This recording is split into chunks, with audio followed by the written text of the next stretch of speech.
जय हिंद दोस्तों, वंदे मातरम। इस साल दीपावली के ठीक पहले हम लोगों ने कई सारे विवाद देखे। इन विवादों में कई सारे विवाद ऐसे भी थे जिनमें कि हिंदू त्योहारों का मजाक उड़ाया गया, या फिर यूँ कहें कि हिंदू रीति रिवाजों का भी मजाक उड़ाया गया। और इन सभी में फैब इंडिया का भी नाम शामिल था, और फैब इंडिया की खासी आलोचना भी हुई थी उसके एडवर्टाइजमेंट के कारण। जो कि एंडोर्समेंट वो लोग करवा रहे थे, उन सभी के कारण फैब इंडिया की काफ़ी खिंचाई भी हुई थी, क्योंकि उन्होंने कुछ नाम ऐसे रख दिए थे जो कि लोगों को पसंद नहीं आते, और लोगों ने जाहिर तौर पर अपना गुस्सा और नाराज़गी जो थी वो व्यक्त भी करी थी।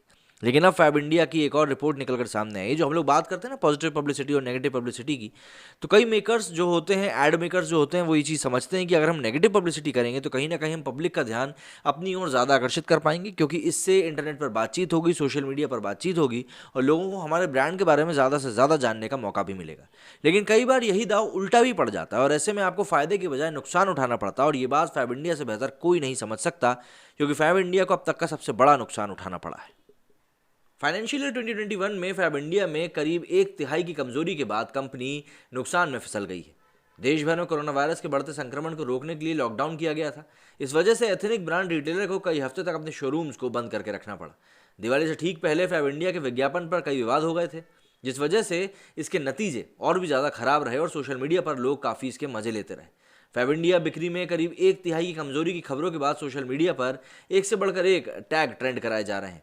इनमें जश्न किल्लत, माहौल मातम, जश्न दिवालिया, फैब इंडिया, कलेजा ठंडाई, जश्न कुटाई, जश्न कंगाल, इस तरह के टैग्स जो हैं वो ट्रेंड किए जा रहे हैं।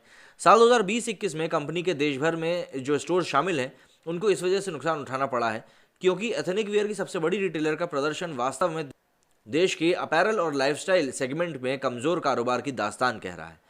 भारत के गारमेंट उद्योग की बात करें तो शॉपर स्टॉप, टाटा के मालिकाना हक वाले trend, Aditya Birla fashion and retail lifestyle international जैसी कंपनियों की कमाई घटी है, और उनका नुकसान बढ़ गया है। साल 2020-21 में फैब इंडिया के रेवेन्यू में 30% की कमी आई है, और ये घटकर 1059 करोड़ रुपए रह गया है। साल 2021 के मार्च में समाप्त वित्तीय वर्ष में फैब इंडिया को 116 करोड़ रुपए का शुद्ध नुकसान हुआ है। कंपनी के 60 साल के इतिहास में यह पहला मौका है जब उसे नुकसान उठाना पड़ा है। ग्रामीण इलाकों से एथनिक प्रोडक्ट सोर्स कर रहे शहरों के ग्राहकों को बेचने वाली कंपनी की पिछले 2 दशक में बिक्री पहली बार इतनी ज़्यादा गिरी है। पारंपरिक भारतीय शिल्प से प्रेरित कपड़े और फर्नीचर का रिटेल कारोबार करने वाली फैब इंडिया अपना आईपीओ लाने की तैयारी में है। फैब इंडिया ने लगभग $500 मिलियन, मतलब कि करीब 3800 करोड़ रुपए के अपने आईपीओ के लिए शुरुआती दस्तावेज फाइल करने की योजना बना ली है। दिल्ली की फैब इंडिया कंपनी में विप्रो के फाउंडर अजीम प्रेमजी की family office company Premji investment का निवेश मौजूद है। कंपनी की योजना है कि अगले साल की शुरुआत में ड्राफ्ट रेड हियरिंग प्रोस्पेक्टस जमा करवा दिए जाए। सूत्रों ने कहा है कि इस आईपीओ में काफ़ी हद तक मौजूदा शेयरों को ही बेचने की योजना है। इसके माध्यम से फैब इंडिया कंपनी की $2 अरब की वैल्यूएशन सामने आने की उम्मीद है। लेकिन इन सभी के पीछे जो एक विवाद था जिस कारण से इसको ये पूरा नुकसान उठाना पड़ा है, वो क्या था? तो फैब इंडिया ने विवाद के बाद अपना विज्ञापन तो वापस ले लिया था, और अपने कपड़ों के कलेक्शन के लिए फैब इंडिया ने एक विज्ञापन जारी किया था जिसे जश्न रिवाज नाम दिया गया था। इस विज्ञापन के जारी होते ही बीजेपी नेताओं ने ब्रांड के खिलाफ मोर्चा खोल दिया था। बीजेपी नेताओं ने कहा कि दिवाली को उर्दू का नाम देकर फैब इंडिया ने हिंदू त्यौहार का अपमान किया है। हालांकि फैब इंडिया की तरफ से साफ किया गया था कि ये उनका दिवाली कलेक्शन नहीं था, लेकिन जिस समय पर ये कलेक्शन सामने आया था उसको देखकर कोई भी बता सकता है कि भाई ये कलेक्शन किस लिए सामने आया था। तो फैब इंडिया को बात बस इतनी है कि भाई आईपीओ को वो लॉन्च करने जा रहे हैं, और उसके ठीक पहले उनकी तिहाई में इतना बड़ा उनको नुकसान देखने के लिए मिला है।